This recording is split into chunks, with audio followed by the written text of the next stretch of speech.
ഇന്ന് നമ്മൾ ചെയ്യാൻ പോകുന്നത് കായയും കുമ്പളങ്ങയും കൂടി മോര് ചാറ് വെക്കാം. കായയുടെ തൊണ്ട് നല്ലപോലെ തൊലി കളഞ്ഞെടുക്കാം. കുമ്പളങ്ങയും കായും ചെറുതായി അരിഞ്ഞെടുക്കാം. ചട്ടിയിലേക്ക് ഇട്ട് കൊടുക്കാം. പച്ചമുളക് നീളത്തിൽ അരിഞ്ഞ് ഇട്ട് കൊടുക്കാം. ആവശ്യത്തിന് മഞ്ഞൾ പൊടി ചേർത്ത് കൊടുക്കാം. കുറച്ച് ഉപ്പ് ചേർത്ത് കൊടുക്കാം. ആവശ്യത്തിന് വെള്ളം ചേർത്ത് കൊടുക്കാം. അരയ്ക്കാനുള്ള തേങ്ങ ഇട്ട് കൊടുക്കാം.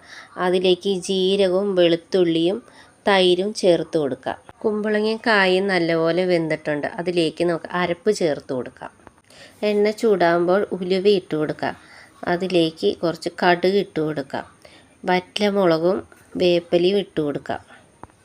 കുറച്ച് മുളക് പൊടി ഇട്ട് കൊടുക്കാം. നന്നായി മൊരിഞ്ഞ് കഴിയുമ്പോൾ ചാറിലേക്ക് ചേർത്ത് കൊടുക്കാം. നന്നായി ഇളക്കിയെടുക്കാം.